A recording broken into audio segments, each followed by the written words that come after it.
कौसल्या सुप्रजा रामपूर्वा संध्या प्रवर्तते उत्तिष्ठ नरशार्दूल कर्तव्यं दैवमान्धिकम्. ಎಲ್ಲರಿಗೂ ನಮಸ್ಕಾರ. ನಾನು ಕಿರಣ್ ಅಂಗಡಿ. ವೀಕ್ಷಕರೇ, ನಾವು ಇವತ್ತು ಹಾವೇರಿ ಜಿಲ್ಲೆಯ ಹಿರೇಕೆರೂರು ತಾಲೂಕು ಸಾತಿನಹಳ್ಳಿ ಗ್ರಾಮದ ಶ್ರೀ ನಡೆದಾಡುವ ದೇವರು ಮೂಕಪ್ಪ ಶ್ರೀಗಳ ಮಠದಲ್ಲಿದ್ದೇವೆ. ಈ ಒಂದು ಮಠದ ಸಂಪೂರ್ಣ ಎಕ್ಸ್ಪ್ಲೋರನ್ನು ಮಾಡ್ತಾ ಇದ್ದೇವೆ. ಬನ್ನಿ, ನಮ್ಮ ಜೊತೆಗೆ ಇವತ್ತು ಗ್ರಾಮಸ್ಥರಂತ ಅಶೋಕ್ ಎಲ್ವಾಳ್ ಅವರು ನಮ್ಮ ಜೊತೆಗಿದ್ದಾರೆ. ಅವರು ಈ ಒಂದು ಮಠದ ಬಗ್ಗೆ ಸಂಪೂರ್ಣವಾಗಿ ನಿಮಗೆ ವಿವರಿಸ್ತಾರೆ. ಬನ್ನಿ, ವಿಡಿಯೋನ ಸ್ಟಾರ್ಟ್ ಮಾಡೋಣ. ಮಠದ ಬಗ್ಗೆ ಇದು ಸಾತನಹಳ್ಳಿ ಗ್ರಾಮದ ನಡೆದಾಡುವ ದೇವರಾದ ವೃಷಭರೂಪಿ ಶ್ರೀ ಶಿವಾಲಿ ಬಸವೇಶ್ವರ ಮೂಕಪ್ಪ ಸ್ವಾಮಿಗಳ ಮಠ. ಇದು ಹಂಗೆ ಮಾತಾಡ್ಕೊಂಡು ಇದು ಮಠ ಅಂತ ಯಾವಾಗಲೂ ಇತ್ತು, ಆದ್ರೆ ಇಲ್ಲಿ ಜನರು ವಾಸವಾಗಿದ್ದರು. 2008ರಲ್ಲಿ ಸಾತನಹಳ್ಳಿಯ ಶಾರದಮ್ಮ ಬಾನಪ್ಪ ಕಾಯ್ಕದವರ ಮನೆಯಲ್ಲಿ ಒಬ್ಬ ಎತ್ತು ಹೂಡ್ತಕ್ಕಂಥ ಎತ್ತು ಅದು ಬಸವಣ್ಣನ ಅವತಾರವನ್ನು ತಾಳಿ ಇದು ಮಠದ ಜಾಗ ಅಂತೇಳಿ ತೋರಿಸ್ಕೊಟ್ಟ ನಂತರ 2008 ನಂತರ ಇಲ್ಲಿ ಮಠ ಕಟ್ಟಬೇಕು ಅನ್ನೋ ತೀರ್ಮಾನ ಮಾಡಿ ಇಲ್ಲಿದ್ದಂಥ ಸ್ಥಾನಿಕರಿಗೆಲ್ಲರಿಗೂ ತಿಳಿಸಿ ಹೇಳಿದಾಗ ಅವ್ರು ಈ ಜಾಗವನ್ನು ಬಿಟ್ಟುಕೊಟ್ಟು ಮಠ ಕಟ್ಟಲಿಕ್ಕೆ ಅನುವು ಮಾಡಿಕೊಟ್ರು. ಅಲ್ಲಿ 2008ರಿಂದ ಇದು ಮಠ ಕಟ್ಟುವ ಕೆಲಸ ಪ್ರಾರಂಭವಾಯಿತು. ಎತ್ತು ಬಸವಣ್ಣನಾಗಿ ಕೊನೆಗೆ ಶಿವಾಲಿ ಬಸವೇಶ್ವರರಾಗಿ ಅವರು ಇಲ್ಲಿ ಮಠದಲ್ಲಿ ವಾಸವಾಗಿದ್ದು ಭಕ್ತರ ಕಷ್ಟ ಸಮಸ್ಯೆ ಪರಿಹಾರಗಳನ್ನು ನೆರವೇರಿಸ್ತಾ ಈ ಮಠವನ್ನು ಮುನ್ನಡೆಸ್ಕೊಂಡು ಹೊಂಟರು. ಇವೆಲ್ಲ ಯಾವ ದೇವ್ರಿ ಇವರು ಹೇಳ್ರಿ? ಇದು ಲಿಂಗಮುದ್ರಿಕಲ್ಲ ರೀ. ಹ್ಞೂ ರೀ. ಇದು ಒಬ್ಬ ಭಕ್ತರ ಮನೆಯಲ್ಲಿತ್ತು. ಹ್ಞೂ ರೀ. ಅದು ಅವರು ಅದನ್ನು ಪೂಜೆ ಮಾಡೋ ಜಾಗದಲ್ಲಿ ಇದ್ದಲ್ಲ, ಬೇರೆ ಒಂದು ಜಾಗದಲ್ಲಿತ್ತು. ಅದಕ್ಕೆ ಅದನ್ನು ಅಜ್ಜರ ಕೇಳಿಸಿದಾಗ ಅದು ನಿಮ್ಮ ಮನೆಯಲ್ಲಿ ಇರೋದು ಬೇಡ, ಮಠಕ್ಕೆ ತಂದು ಪ್ರತಿಷ್ಠಾಪನೆ ಮಾಡಿರಿ ಅಂತ ಹೇಳಿದಾಗ ಇಲ್ಲಿ ತಂದು ಪ್ರತಿಷ್ಠಾಪನೆ ಮಾಡಿದ್ರು. ಇದೆಲ್ಲ ಪಾರ್ಕಿಂಗ್ ಮಾಡಿದ್ದೇನ್ರಿ? ಹೌದು, ಜಾಗ ಇಲ್ಲೆಲ್ಲ ಮನೆಗಳಿದ್ದು ರೀ. ಅವರು ಈಗ ಮಠದ ಜಾಗನಪ್ಪ ಮಠ ಕಟ್ಟಬೇಕು ಅಂತ ಕೇಳ್ಕೊಂಡಾಗ ಬಿಟ್ಕೊಟ್ಟು ಬೇರೆ ಕಡೆ ಅವರು ಜಾಗ ತಗೊಂಡು ಮನೆ ಕಟ್ಕೊಂಡಿದ್ರು. ಇಲ್ಲಿ ಮುಂದೆ ಒಂದು ಸಮುದಾಯ ಭವನ ಕಲ್ಯಾಣ ಮಂಟಪ ಮಾಡಬೇಕು ಅನ್ನೋ ಒಂದು ಉದ್ದೇಶದಿಂದ ಇದನ್ನ ಜಾಗ ತೆರವುಗೊಳಿಸಿದ್ರು. ಇದು ಭಕ್ತರ ಹೊಡಿಸಿದ ಬೋರ್. ಇಲ್ಲಿ ಕುಡಿಯೋ ನೀರಿನ ವ್ಯವಸ್ಥೆ ಇದ್ದಿಲ್ಲ. ಭಕ್ತರ ತಾವೇ 10, 20, 50, 100, 1000 ರೂಪಾಯಿ ಗಂಟಲೆ ದೇಣಿಗೆಯನ್ನು ಕೊಡಿಸಿ ಬೋರ್ ಹೊಡಿಸಿಕೊಟ್ರು. ಆದಾಯ ಬೋರ್ ನೀರನ್ನು ಮಠದ ಎಲ್ಲ ಕೆಲಸಗಳಿಗೆ ಉಪಯೋಗ ಮಾಡ್ತಾರೆ. ಇದು ಮುಂಚೆ ಮಠ ಇಷ್ಟು ಬೆಳವಣಿಗೆ ಆಗಿದ್ದಿಲ್ರಿ. ಟ್ಯಾಕ್ಟ್ರಿ ಗಾಡಿಯಲ್ಲಿ ಅಜ್ಜಾರು ಹೋಗ್ತಿದ್ರು. ಅವಾಗ ಮುಂಡಗೋಡ ತಾಲೂಕು ಬಸ್ನಾಳ ಮತ್ತು ದಾಂಡೇಲಿಗೆ ಅಜ್ಜಾರು ಭಿಕ್ಷಕ್ಕೆ ಹೋದಾಗ ಆ ದಾಂಡೇಲಿಯ ಭಕ್ತರು ಅಜ್ಜಾರಿಗೆ ಕೊಲ್ಲಾರಿ ಬೆತ್ತವನ್ನು ಕಟ್ಟಲಿಕ್ಕೆ ಕೊಲ್ಲಾರಿ ಬೆತ್ತವನ್ನೆಲ್ಲ ಮಾಡಿಕೊಟ್ರು. ಇವೆಲ್ಲ ತಕ್ಕಡ್ರಿ. ಇದು ತಕ್ಕಡಿ ಅಜ್ಜಾರಿಗೆ ತುಲಾಭಾರ ಮಾಡ್ಬೇಕು ಅಂತೇಳಿ ಭಕ್ತರೊಬ್ರು ಹರಕೆ ಮಾಡ್ಕೊಂಡ್ರಿ. ಪ್ರತಿ ವರ್ಷ ಜಾತ್ರೆಯಲ್ಲಿ ಅಜ್ಜಾರಿಗೆ ತುಲಾಭಾರ ಆಗ್ಬೇಕು ಅಂತೇಳಿ. ಆದ್ರೆ ತಕ್ಕಡಿ ವ್ಯವಸ್ಥೆ ಇದ್ದಿಲ್ಲ. ಅವಾಗ ನಾವು ತಕ್ಕಡಿಗೆ ಬೇರೆ ಕಡೆ ಎಲ್ಲ ಕೇಳಿದ್ವಿ, ಎಲ್ಲಿ ಸಿಗ್ಲಿಲ್ಲ. ಇಲ್ಲಿ ಹಿರೇಕೆರೂರು ತಾಲೂಕು ಕಚ್ವಿ ಗ್ರಾಮದ ಬ್ಯಾಗವಾದಿ ಸಂಕಪ್ಪ ಮಾಸ್ತರ್ ಅವರು ತಮ್ಮ ಸ್ವಂತ ಇದರಿಂದನೇ ಅಜ್ಜನವರು ತುಲಾಭಾರಕ್ಕೆ ತಕ್ಕಡಿಯನ್ನು ವ್ಯವಸ್ಥೆ ಮಾಡಿಕೊಟ್ಟಿದ್ದಾರೆ. ಹೌದನ್ರಿ. ಮತ್ತೆ ಇಲ್ಲಿ ಬರ್ಮಪ್ಪ ಐತಲ್ರಿ, ಇದೇನ್ರಿ?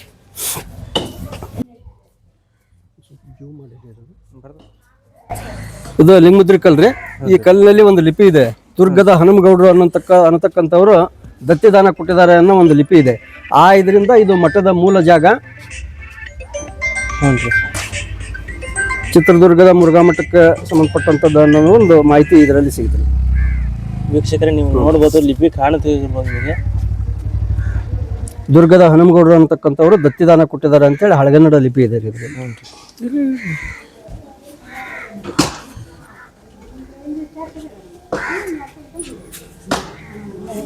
ಬರ್ರಿ,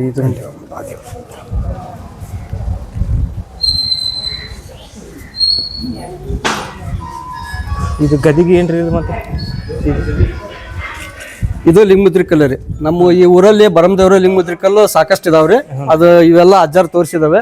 ಅವು ಬಂಡಿ ಮಡ್ಲೂರು ಗ್ರಾಮದ ಬಸವನಗೌಡರು ಸುಡಂಬೇರು ಅನ್ನತಕ್ಕಂಥ ಮನೆಯಲ್ಲಿ ಇದ್ದಂಥ ಬಂಡಿ ಇದೆ. ಅವು ಅಜ್ಜಾರು ಅವ್ರ ಮನೆಗೆ ಹೋದಾಗ ಅವನ್ನ ನಮ್ಮ ಮಠಕ್ಕೆ ತಂದು ಕೊಡ್ರಿ ಅಂದಮೇಲೆ ಅವರು ಇಲ್ಲಿ ಮಠಕ್ಕೆ ತಂದು ಇಲ್ಲಿ ಸ್ಥಾಪಿಸ್ತಾ ಇದ್ದಾರೆ. ಇದು ಪ್ರತಿ ಅಮಾವಾಸ್ಯೆ ಏನಾದರೂ ಕಾರ್ಯಕ್ರಮಗಳಿದ್ದಾಗ ಅಜ್ಜಾರು ಈ ವೇದಿಕೆ ಮೇಲೆ ನಿಂತ್ಕೊಂಡು ಎಲ್ಲ ಭಕ್ತರಿಗೆ ದರ್ಶನ ಆಶೀರ್ವಚನ ಕೊಡ್ತಾರೆ.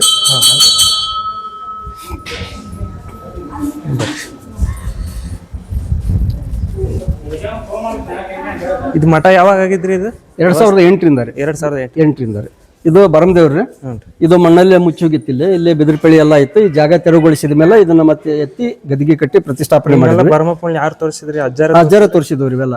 ಅಜ್ಜಾರ ತೋರಿಸಿದ್ವು. ಆಮೇಲೆ ಅದು ನಾಗದೇವರು ಸುಬ್ರಹ್ಮಣ್ಯ, ಅದನ್ನ ಒಬ್ರು ಭಕ್ತರು ಏನೋ ಹರಕೆ ಮಾಡ್ಕೊಂಡಿದ್ರಿಂದ ಮಾಡಿಸ್ಕೊಟ್ರು. ಆಮೇಲೆ ಅದು ರಾಮ ಲಕ್ಷ್ಮಣ ಸೀತೆ ಅಂತೇಳಿ ಸಿರ್ಸಿಯಿಂದ ಒಬ್ರು ಅಮ್ಮಾರ ಇಲ್ಲಿಗೆ ನಮ್ಮ ಮಠಕ್ಕೆ ಭಾಳ ನಡ್ಕೊತಾ ಇದ್ರು. ಅವರು ಆ ರಾಮ ಲಕ್ಷ್ಮಣ ಮೂರ್ತಿಯನ್ನು ಮಠಕ್ಕೆ ಕೊಟ್ಟಿದ್ದಾರೆ. ಇದು ಬರಮದೇವ್ರಿ. ಏನಾದರೂ ಭೂತ ಏನಾದರೂ ಇದ್ರೆ ಅಜ್ಜರ ಆಶೀರ್ವಾದ ತಗೊಂಡು ಈ ಬರಮದೇವ್ರ ಗದ್ದಿಗೆ ಪ್ರದಕ್ಷಿಣೆ ಹಾಕಿ ಇಲ್ಲೇ ನಿಂತ್ಕೊಂಡು ಅವರು ಆ ಭೂತ ಚೇಷ್ಟೆಗಳನ್ನ ಆ ಬರಮದೇವ್ರು ನಿವಾರಣೆ ಮಾಡ್ತೈತ್ರಿ. ಇದು ಮಠ ರೀ. ಫಸ್ಟ್ ಇದೇನು ಖಾಲಿ ಜಾಗ ಇತ್ತು.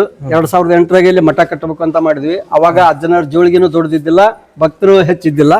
ಅವಾಗ ಸಣ್ಣಕ್ಕೆ ಒಂದು ಅಜ್ಜರಿಗೆ ವಾಸವಾಗಿರ್ಲಿಕ್ಕೆ ಒಂದು ಮನಿ ಮಾಡ್ಬೇಕು ಅಂತೇಳಿ ಮಾಡಿದ್ವಿ. ಅವಾಗ ನಮಗೆ ಇಲ್ಲಿ ಹಾನಗಲ್ ತಾಲೂಕು ಶಿರಗೋಡ ಗ್ರಾಮದ ಭಕ್ತರು ರಾಮನಗೌಡರು ಅಂತಕ್ಕಂಥವ್ರು ಈ ಒಂದು ಮಠ ಕಟ್ಟಲಿಕ್ಕೆ ಕಟ್ಟಿಗೆ ಆಮೇಲೆ ಹಂಚು ಗಳ ಇಂಥದ್ದೆಲ್ಲದನ್ನು ಅವರೇ ವ್ಯವಸ್ಥೆ ಮಾಡಿ ಅಜ್ಜನವರಿಗೆ ವಾಸವಾಗಿರ್ಲಿಕ್ಕೆ ಮಠವನ್ನು ಕಟ್ತ ಬರೀ ಮಠದ ಒಳಗಡೆ.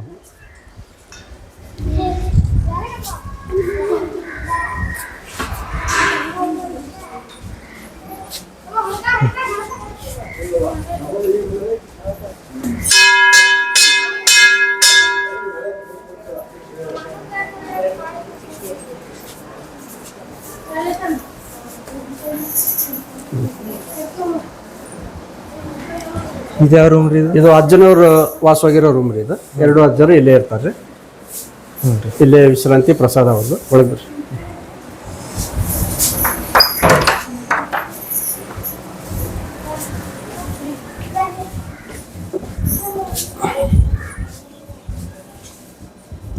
ಇಲ್ಲಿ ಬರ್ರಿ.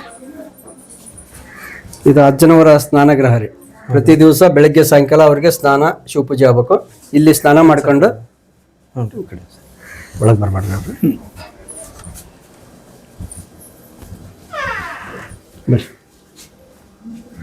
ಇಲ್ಲಿ ಲಿಂಗ ಪೂಜೆ ಆಗುತ್ತೆ ರೀ ಅವ್ರದ್ದು. ಅಜ್ಜನವ್ರ ಗದ್ದಿಗೆ ಇದೆ ಇಲ್ಲಿ. ಆ ಗದ್ದಿಗೆ ಸನ್ನಿಧಾನದಲ್ಲಿ ಪ್ರತಿ ದಿವಸ ಬೆಳಗ್ಗೆ ಸಾಯಂಕಾಲ 2 ಹೊತ್ತು ಲಿಂಗ ಪೂಜೆ ಆಗುತ್ತೆ.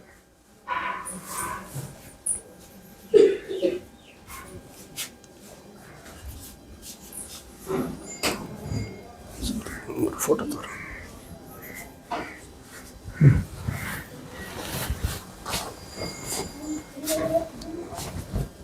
ಇವನ್ನೆಲ್ಲ ಚಿತ್ರ ಬಿಡಿಸ್ತಾರೆ ಯಾರು? ಇಲ್ಲಿ ಚಿಕ್ಕೋಣತಿ ಗ್ರಾಮದ ಕುಮಾರಸ್ವಾಮಿ ಹಿರೇಮಠ ಅನ್ನೋರಿ.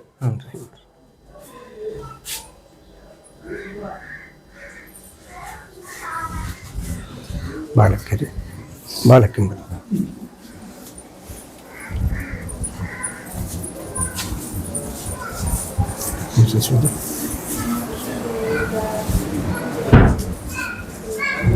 ಸ್ವಲ್ಪ ಸೈಡ್ ಆಗ್ರಿ. ಒಂದು 5 ನಿಮಿಷ.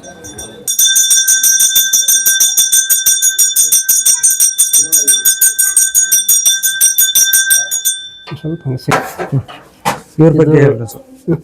ಇದು ಮಂಚರಿ. ಇದು ಇಲ್ಲಿ ಸೊರಬ ತಾಲೂಕು ಹುಣಸಳ್ಳಿ ಗ್ರಾಮದ ನಾಗೇಂದ್ರಪ್ಪ ಬಡಗೇರ ಅನ್ನತಕ್ಕಂಥವ್ರ ಮನೆಯಲ್ಲಿ ಅದು ಮಂಚ ಇತ್ರಿ. ಅವ್ರ ಪೂರ್ವಜರು ಮಾಡಿದಂಥ ಮಂಚ.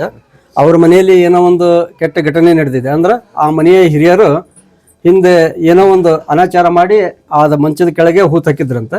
ಅದನ್ನ ಅಜ್ಜಾರು ಹೋಗಿ ತೋರಿಸಿಕೊಟ್ಟ ಮೇಲೆ ಅದು ನಮ್ಮ ಮನೇಲಿ ಇರೋದು ಬೇಡ ಅಂತೇಳಿ ತಂದು ಇಲ್ಲಿ ಮಠಕ್ಕೆ ಕೊಟ್ಟಿದ್ದಾರೆ. ಅಜ್ಜನವ್ರ ಗದಿಗೇನು ಅದ್ರ ಮೇಲೆ ಪ್ರತಿಷ್ಠಾಪನೆ ಮಾಡಿದ್ದಾರೆ. ಅಜ್ಜರ ಪಾದಗಳು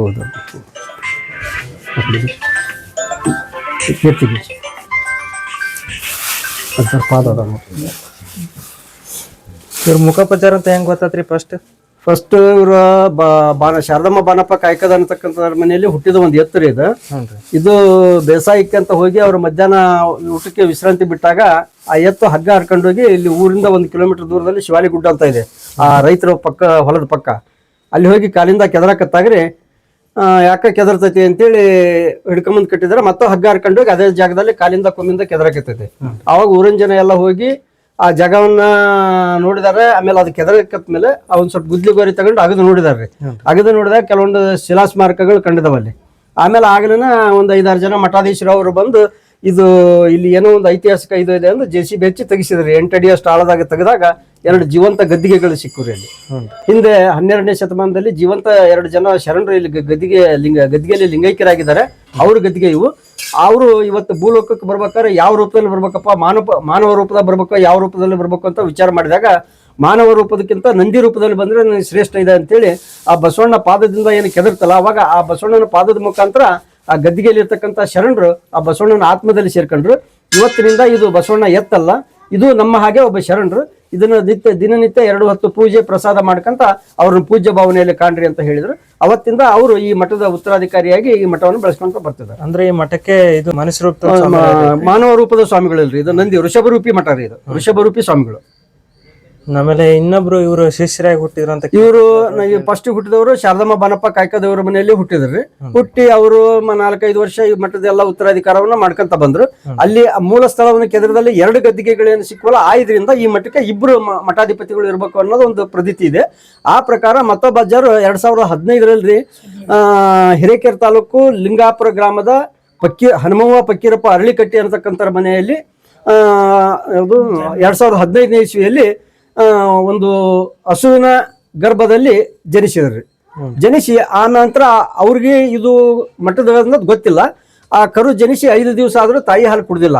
ಅವಾಗ ಅವ್ರು ಯಾಕೆ ತಾಯಿ ಹಾಲು ಕುಡಿಲಿಲ್ಲ ಇದು ಅಂತೇಳಿ ಎಲ್ಲಾ ದೇವ್ರುಗಳನ್ನೆಲ್ಲ ನೋಡ್ಕೊಂಡು ಕೊನೆಗೆ ಇಲ್ಲಿ ಬಂದು ಕೇಳ್ಕೊಂಡ್ರು. ಇಲ್ಲಿ ಅಜ್ಜರ ಆಶೀರ್ವಾದ ಕೇಳ್ಕೊಂಡಾಗ ಅವ್ರು ನಮ್ಮ ಮಠದ ಮರಿ ಹೌದು ಅಂತೇಳಿ ಅಜ್ಜರ ಆಶೀರ್ವಾದ ಮಾಡಿದ್ರು. ಆ ನಂತರ ಕಮಿಟಿಯವರು ಒಂದು 5 ಜನ ಹೋಗಿ ಆ ಲಿಂಗಾಪುರ ಗ್ರಾಮಕ್ಕೆ ಹೋಗಿ ಅದು ಹೌದು ಅಲ್ಲ ಅನ್ನೋದನ್ನ ಪರೀಕ್ಷೆ ಮಾಡಾಕ ಈ ಅಜ್ಜರ ಭಸ್ಮ ಮತ್ತು ಒಂದು ಅಜ್ಜರ ಆಶೀರ್ವಾದದ ತೀರ್ಥವನ್ನು ತಗೊಂಡೋಗಿ ಅದಕ್ಕೆ ತೀರ್ಥ ಹಾಕಿ ಭಸ್ಮ ಹಚ್ಚಿ ಬಿಟ್ಟ ಮೇಲೆ ಆ ಕರು ಹೋಗಿ ತಾಯಿ ಹಾಲು ಕುಡಿತು. ಅವಾಗ ಈ ಮಠದ ಮರಿ ಅನ್ನೋದು ಗೊತ್ತಾಯ್ತ್ರಿ. ಹುಟ್ಟಿದ ಕರು ಫಸ್ಟ್ 5 ದಿವಸ ಆದ್ರೂ ತಾಯಿ ಹಾಲು ಕುಡಿದಿದ್ದಿಲ್ಲ ಹುಟ್ಟಿದ ಕರು. ಇಲ್ಲಿಂದ ಅಜ್ಜರ ಭಸ್ಮ ತೀರ್ಥ ತಗೊಂಡೋಗಿ ಅದಕ್ಕೆ ಧರಿಸಿ ಮಲಿ ಬಿಟ್ಟ ನಂತರ ತಾಯಿ ಹಾಲು ಕುಡಿತು. ಆ ನಂತರ 9 ದಿವಸ ಆದ್ಮೇಲೆ ಮಡ್ಲೂರ ಮುರುಘರಾಜೇಂದ್ರ ಮಹಾಸ್ವಾಮಿಗಳ ಒಂದು ಸಾನ್ನಿಧ್ಯದಲ್ಲಿ ಆ ಕರುವಿಗೆ ಲಿಂಗಧಾರಣೆ ಕಾರ್ಯಕ್ರಮವನ್ನು ಮಾಡಲಾಯಿತು. ಮಡ್ಲೂರು ರಾಜೇಂದ್ರ ಸ್ವಾಮಿಗಳು ಅಂತ ಹೇಳಿದ್ರಿ, ಅವ್ರು ಯಾರ್ರಿ? ಇಲ್ಲಿ ಸಮೀಪದಲ್ಲಿ 2 ಕಿಲೋಮೀಟರ್ ಅಲ್ಲಿ ಮುರುಘಾ ಮಠ ಅಂತ ಇದ್ದಾರೆ ಮಡ್ಲೂರಲ್ಲಿ, ಅಲ್ಲಿಯ ಸ್ವಾಮಿಗಳು ಅವರು. ಈ ಮಠಕ್ಕೆ ಏನಾಗ್ಬೇಕ್ರಿ ಅವರು? ಅವರು ಈ ಮಠಕ್ಕೆ ಈ ಮಠದ ಉಸ್ತುವಾರಿಯನ್ನು ನೋಡ್ತಾ ಇದಾರೆ ಅವರು. ಅಂದ್ರೆ ಆಗು ಹೋಗುಗಳು ನೋಡ್ತಾ ಇದಾರೆ. ಬರ್ರಿ ಮುಂದೆ ಒಳಗೆ ಬರ್ರಿ. ಫೋಟೋ ಆ ಕಡೆ ಸ್ವಲ್ಪ ಸರ್.